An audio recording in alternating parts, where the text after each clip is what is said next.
Hello दोस्तों, मैं doctor Zafar आप सभी का स्वागत करता हूं मेरे YouTube channel doctor Zafar talk के ऊपर। और मैं आज बात करूंगा दवाई कितने दिन तक के चलती है, क्या दवाई एक्सपायर डेट चेक करके लेना चाहिए या कैसे लेना चाहिए।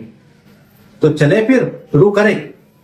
हमारे इंडिया में मैक्सिमम लोग जब दवाई लेते हैं तो उसके ऊपर की एक्सपायरी डेट चेक करते हैं और दवाई ले लेते हैं, जबकि ये टोटली गलत है। आपको दवाई लेनी चाहिए कि आपने उसकी सील कब तोड़ी है। एक्सपायरी डेट दवाई की बोतल सील जब तक पैक है उसके लिए होती है, ना कि हमको दवाई पीने के लिए। इसलिए जब भी आप दवाई ले तो एक्सपायरी डेट देखकर ना ले। चलिए मैं बताता हूं कि आपको क्या किन किन चीजों का ध्यान रखना चाहिए दवाई लेते टाइम।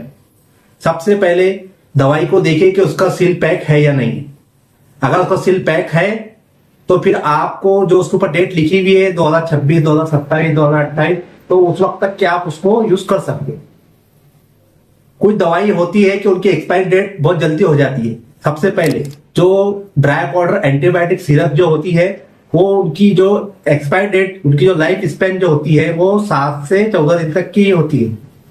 सबसे पहले आप ये बात को समझे कि शेल्फ लाइफ और एक्सपायरी डेट में बहुत अंतर होता है और एक आई ड्रॉप की maximum shelf life commonly 45 days होती है, जब तक इन आई ड्रॉप में एयर टाइट सील रहती है। जैसे कि एंटीबायोटिक एक बार ओपन आपने कर लिया, उसको मिक्स कर लिया है पाउडर को, तो 7 से 14 दिन तक के अंदर अंदर उसको यूज कर लेना है। नंबर 2, अगर कोई सिरप है, कफ सिरप है, पैरासीटामोल की सिरप है, तो आप उसको 30 डेज से 45 डेज तक के उसको यूज कर सकते हैं सील ओपन करने के बाद। इसके अंदर अंदर आपको उसको यूज कर लेना है। नंबर 3, जो ड्रॉप्स होते हैं, eye drops, ear drops, nose drop, उसको एक बार ओपन कर लेने के बाद आपको 45 डेज के अंदर अंदर तक के उसको यूज कर लेना है। उसके ऊपर लिखा होता है कि 45 डेज के अंदर इसको यूज कर लो, या फिर उसके नहीं तो उसके बाद उसको डिस्कार्ड कर दो। और उसका जो नोजल होता है उसको आपका हाथ भी टच नहीं होना चाहिए। जो टैबलेट्स होती है, अगर आपने उसको एक्सपायर होने के बाद में यूज कर लिया है तो उसकी जो इफिकेसी है, उसकी जो पोटेंसी है वो कम हो जाती है, वो उसका कुछ ज्यादा नुकसान नहीं देगी।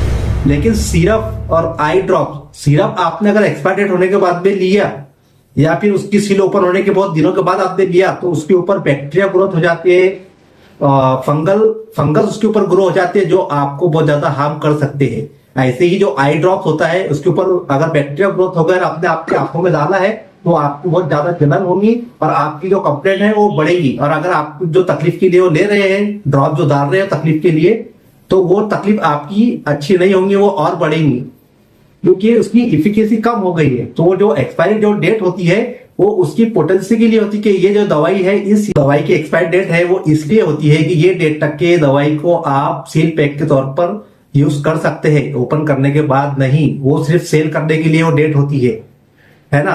तो अगर आपका ये क्लियर हो गया हो तो ऐसे ही इंफॉर्मेटिव वीडियो के लिए मुझे सब्सक्राइब करें, मेरे इंस्टाग्राम चैनल को फॉलो करें और नेक्स्ट वीडियो का इंतजार करें। जब तक के लिए गुड बाय।